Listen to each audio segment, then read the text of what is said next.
শুধু ওই কবরের চিন্তা নয়, তুমি একটা গভীর রজনী রাত্রে একটা ছোট্ট ঘরে রাত্রি যাপন করো, দুইটা বিচ্ছুর ছেড়ে দাও, দুইটা বিষাক্ত সাপ ছেড়ে দাও, দুটা হাত বেঁধে দাও, তোমার সারা রাত্রের আকৃতিটা কেমন হয়। এর থেকে শতগুণ খোদার কসম, এর থেকে শতগুণ 70 গুণ তোমার কবরের আযাব হবে। কখনো এই চিন্তাগুলো আমাদের দেমাকে ফিট হয় না, কল্পনা হয় না। আমি কবরে চলে যাব, এটা তো আমার বাড়ি না, এটা আমার দুনিয়া না, এটা আমার কিছুই না, এটা আমার মেহমানখানা।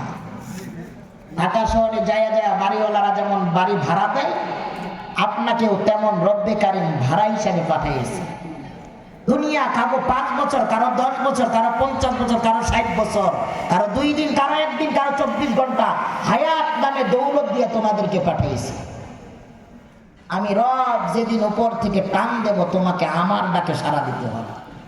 এমন কোন পৃথিবীর শক্তি নাই, এমন কোন পৃথিবীর সন্দুক নাই, এমন কোন পৃথিবীর কোন শক্ত মজবুত কোন জিনিস নাই তোমাকে আটকাই রাখতে পারে আমার খোদার কাছ থেকে। কিন্তু পৃথিবীতে আমরা সব জায়গায় সবুর করি। এই যে মসজিদটা, এই মসজিদে যখন কেবলা দিক দিয়ে দাঁড়ায়া যায়, সব থেকে বড় জুলুম ওই জায়গায় হয়ে যায়। আফসোস হয় মুসলমান, কার সামনে দাঁড়ায়া দ্রুত কেরাত পড়ো, কার সামনে দাঁড়ায়া রুকু তাসবিহ জোরে জোরে পড়ো, কার সামনে তাড়াহুড়া করো, তোমার রবের সামনে তুমি দাঁড়াইছো, এটা কি কখনো কল্পনা করেছো? তোমার নেতার কাছে দাঁড়াইলে তুমি ঘন্টা ঘন্টা টাইম চলে যায়, তারপরও তোমার জুলুম হয় না। রবের কাছে দাঁড়াইছো, যে রব তোমাকে বাকশক্তি দান করেছে, জবান দিয়েছে, জিহ্বা দিয়েছে, দাঁত দিয়েছে, কান দিয়েছে, চক্ষু দিয়েছে, হাত দিয়েছে, পা দিয়েছে, মেধা দিয়েছে, ব্রেন দিয়েছে, বিবেক দিয়েছে, বুদ্ধি দিয়েছে, এই রবের কাছে কেমনে জুলুম করো? কখনো টেনশন করেছো আমার সামনে কে দাঁড়িয়ে আছে? আমার সৃষ্টিকর্তার রব, আমার খোদা, আমার প্রভু। আমি আমার প্রভুর সামনে দাঁড়ায় আছি। আল্লাহ বলছে বান্দার সামনে আর রবের সাথে 5 বার দেখা হয়, হাজির হয়। বান্দা যখন সালাতে দাঁড়ায় যায়, বান্দার সামনে রব দাঁড়ায় যায়। বান্দা চাও রুকু ধীরে ধীরে করো, আমার কাছে সুবহান রাব্বিয়াল আযীম পড়ো, আর হাজতগুলোর কথা বলো।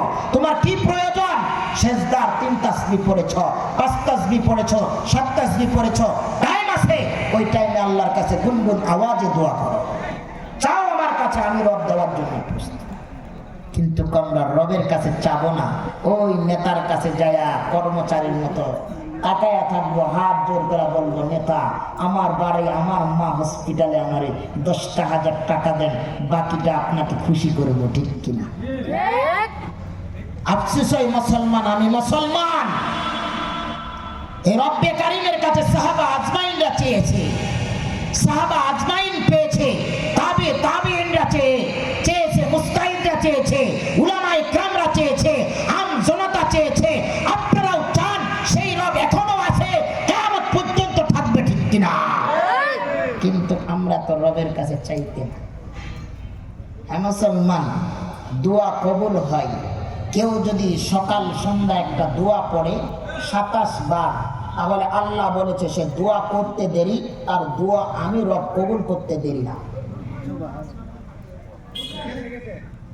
কিন্তু আমরা তো সব জিনিস চেষ্টা করব, জুলুম করব, পারাপারি করব, কিন্তু আল্লাহর ইবাদত দিন শিখবার জন্য আমরা পারাপারি করব না, ঠিক কিনা? ও মুসলমান ভাই, আজকে কোরআনের মাহফিলে এসেছি, রব্বে কারিমের কাছে 30টা 40টা বছর অতিবাহিত কইরা ফেলাইছি। রব্বে কারিমের কাছে একটা তওবার জায়গা পেয়েছি। ও মা, ও বাবা, ও দোকানদার ভাই, সারা জিন্দেগি পেটের জন্য ব্যয় করেছ, আজকে ত্যাগ করো 10টা মিনিট, 20টা মিনিট, আধাটা ঘন্টা, 30টা মিনিট আল্লাহর জন্য, আল্লাহর রসুলের জন্য। আধাটা ঘন্টা রব্বে কারিমকে আমরা টাইম দেব, আল্লাহকে টাইম দেব, আল্লাহ রসুলকে টাইম দেব, খালিস নিয়তে।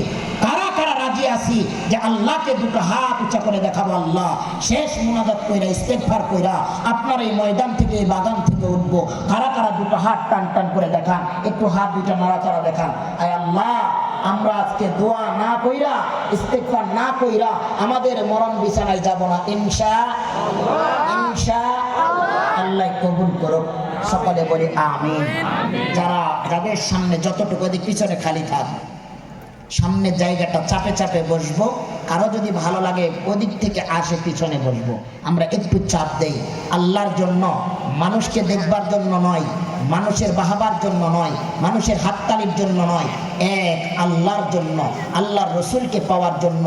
আমরা আজকে বেশি না, আমি আধাটা ঘন্টা আপনাদের কাছে টাইম নিছি। যদি ভালো লাগে তাইলে বলবেন, না ভালো লাগলে আমি ইনশাআল্লাহ ছেড়ে দেব ইনশাআল্লাহ। কোরআনে কারীম থেকে সূরা তাহরীম আয়াত নাম্বার ৮, ছোট্ট একটা আয়াত, ছোট্ট একটা অংশ তেলাওয়াত করেছি। হাদিস থেকে, হাদিসের বাণী থেকে ক্ষুদ্র একটা ছোট্ট হাদিস তেলাওয়াত করেছি। কয়েকটা, আমি মানুষ ছোট, এলেমও ছোট। যারা কথা বলেছি আমার কলিজার টুকরা আব্দুল খালেক ভাই অনেক মহব্বত করে।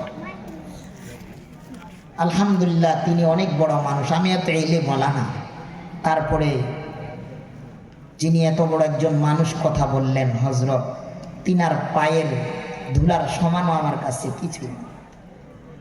হযরত কথা বলে গেছেন। এখানে অনেক উলামা ইকরাম আছে। বাস্তব আমার কাছে এলেম খুবই। এখান থেকে যদি গণনা করা হয়, আপনাদের মাঝে সব থেকে গুনাহগার আমি সুলাইমান। না জানি সুলাইমান নূরির একটা কথার জন্য যা কবরটা আল্লাহ পাক জাহান্নামের খণ্ড করে দেয়। এই জন্য প্রতিটা মাহফিলে যাই, আয় আল্লাহ, এই কণ্ঠটা মানুষের জন্য পাগল করবার জন্য নয়, মানুষকে আসক্ত করবার জন্য নয়। আয় আল্লাহ, আমি প্রতিটা মানুষের কাছে কালিমার দাওয়াত পৌঁছাবো, দ্বীনের দাওয়াত দেব। কাকে ভালো লাগলো আর কাকে ভালো লাগলো না এতে আমার দেখবার টাইম নাই। ইয়া আল্লাহ, আপনার জন্য কথাগুলো বলে যাব। আল্লাহ, আপনি যদি তাদের কপালে হেদায়েত রাখেন, আল্লাহ তাদেরকে হেদায়েত করে দ্বীনমুখী করে দেন। এই নিয়তে কথা বলি বাজান। আমার কাছে এলেমও নাই, কালামও নাই, বিদ্যাও নাই, বুদ্ধিও নাই। আমি বড় গুনাহগার ব্যক্তি।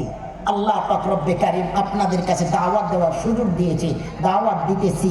এখান থেকে যদি কয়েকটা মানুষ কালিমা পড়ায়া, সুন্দর মতো কালিমা সহি করায়া পাঠাই দিতে পারি, না জানি কিয়ামতের দিনে ওই মানুষটা হাতটা উঁচা করে বলবে, আমি সুলাইমান নূরির কাছে কালিমা সহি করেছি। আমি ঢাকা শহরে, আমার বাড়ি সেই সুদূর ঠাকুরগাঁ। আমি ঢাকা শহরে আসে দুটা মানুষকে পেয়েছি, মাটির মানুষ। একটা হলো খালেদ সাইফুল্লাহ আইয়ুবী, ওনার বাবা জয়নাল আবেদিন সাহেব। আমার হজরতের কাছে আমি হেফজখানা পড়েছি। আমার হুজুর মারা গেছে, আল্লাহ পাক যেন হজরতের কবরটাকে রিয়াজুল জান্নাত দান করুন। তারপরে দ্বিতীয় পেয়েছি আল জামিয়াতুল মাদানিয়া রাসকুলবাড়িয়া, সাভার, ঢাকা। রাসকুলবাড়িয়া মাদ্রাসার শাইখুল হাদিস হযরত আবু জাফর সাহেব ইব্রাহিম দামাত বারকাতুম মাদ্দাজিল আলিয়া, হযরতের কাছে দীর্ঘ 21টা বছর রানিং চলতেছে আমার। এই দুটো মানুষ পেয়েছি। রাসকুলবাড়িয়ার মাদ্রাসার শাইখুল হাদিস যদি চাইতো এই ফুলবাড়ি আমি রাজত্ব করব, খোদার কসম ফুলবাড়ি উনি কোটি কোটি টাকার মালিক হয়ে যাইত। তিনি কখনো এটা কল্পনাই করে নাই। সব সময় বলতো যে জাতির কালিমা এখনো ভুল, এই জাতির কালিমা না সহি করায়া আল্লাহ যদি আবু জাফরকে বড় বানায়া দেয় বা কোনো জায়গায় নিয়ে চলে যায়, কিয়ামতের কঠিন হাসরের দিনে এই ফুলবাড়ির মানুষগুলো সাক্ষী দিয়ে আমাকে জাহান্নাম দেবে। হযরতকে আমি দেখেছি, রিকশায় উঠেছে, হযরত বলতো এখান থেকে ফুলবাড়ি বাজার যাইতে কয় মিনিট লাগবে? কয় যে 10 মিনিট। কয় তুমি আস্তে আস্তে চালাও, 20 মিনিট লাগাও, 15 মিনিট লাগাও, তোমার 20টা টাকা বাড়ায় দিব। আর আমার সাথে পড়ো লা ইলাহা ইল্লাল্লাহু মুহাম্মাদুর রাসূলুল্লাহ। প্রতিটা জায়গায় দেখেছি। ফুলবাড়ি বাজার থেকে সাভার অন্ধ মার্কেট পর্যন্ত এই দিক ওভারব্রিজে আমি হযরতের সাথে ছিলাম। এক অন্ধ ভিক্ষা করতো। হুজুর বলছে তুমি কে 10 মিনিটে কয় টাকা ভিক্ষা পাও? এই তো হুজুর 10-20 টাকা 30 টাকা 50 টাকা। হুজুর বলছে তুমি কি আমাকে চিনো বা আমাকে দেখতেছো? কয় না হুজুর। হাতটা ধইরা বলতেছে আমি ফুলবাড়ি মাদ্রাসার খাদিম। মাশাআল্লাহ হুজুর। কয় আমি ফুলবাড়ি মাদ্রাসার খাদিমের কাজ করি। কয় তোমারে আমি একটা জিনিস শিখাই দিব যদি আমাকে একটু টাইম দাও। আমি সাথে ছিলাম হুজুরে। বলছে আমি 100টা টাকা দিলাম, তুমি আমার সাথে কয়েকবার কালিমাটা নষ্ট করো। কয়েকবার কালিমা নষ্ট করাইছি। একদিন হঠাৎ করে আমারে দেখা পাইছে। কয় নুরি ভাই না? আমি পেয়েছি। কেমন আছেন? কয় ভালো আছে। কয় আমাকে যে কালিমা পড়ালো আমার উস্তাদ সাহেব কেমন আছে? আবু জাফর সাহেব হুজুর। আমি বললাম তো হুজুর তো অনেকদিন ধরে অসুস্থ। অজরে কান্না করলো, হাত দুটা উঠায় বলে আল্লাহ, যিনি আমাকে কালিমা তৈবা শিক্ষা দিছে, জান্নাতের সার্টিফিকেট শিক্ষা দিছে, আল্লাহ আমার এই ওস্তাদ অসুস্থ হতে পারে না। আল্লাহ আমি আমার দুটা চোখ থাকলে আমার উস্তাদকে একটু দেখতাম। আল্লাহ এ আল্লাহ চক্ষু দুইটা না আমি দোয়া করলাম হযরত আবু জাফর সাহেবকে সুস্থ করো। দিন পেয়েছি। আজকে যদি ইমাম সাহেবের দ্বারা সূরা ইখলাস পড়া সহি করাইতে পারেন, খোদার কসম রিকশা চালক হোক, ইমাম সাহেব মরতে দেরি, ওই ব্যক্তি কুলহু পড়া পড়া দোয়া করতে দেরি না। যে যা করুক না, প্রতিটা মানুষের স্বার্থ আর নিমক হারামি আর বেঈমানি আর বাটপারি আছে, ঠিক কিনা? কিন্তু ইসলাম দেওয়া নেওয়ার কাছে কোনো বেঈমানি আর নিমক হারামি নাই, ঠিক কিনা? আজ পর্যন্ত কোরআন যেভাবে ছিল এভাবেই আছে, কোনো পরিবর্তন হয় নাই, কিয়ামত পর্যন্ত হবে না, ঠিক কিনা? এই জন্য বিশেষ করে বাজান আল্লাহর কোরআনকে ধরব।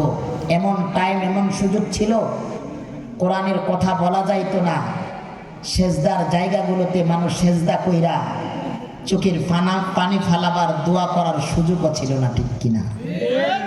সেদিন মুসলমান ঘরে বসে বসে কান্না করেছে, আল্লাহ সেজদা করার জায়গা পায় না, মসজিদের তালা ঝুলানো, 10 জন 15 জন ব্যক্তি ছাড়া মসজিদে ঢুকতে দেয় না।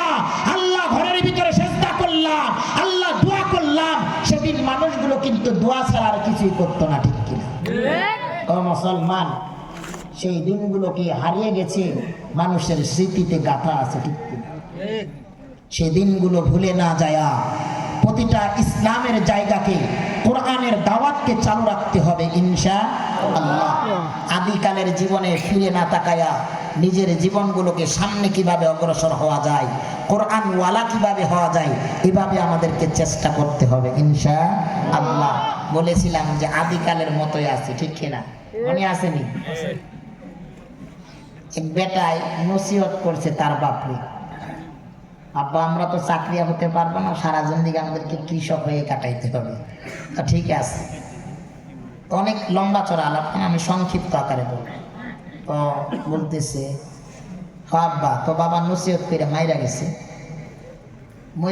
মরে যাওয়ার পরে একবারে তারা মূর্খ মানুষ ছিল, এই লাঙ্গল জঙ্গল ছাড়া কিছু বুঝতো না। তো হঠাৎ করে একদিন হাল চাষ করতেছি, লাঙ্গলের মাথায় একটা কাঁচ বাইজা গেছে। কাছে বাজলে তো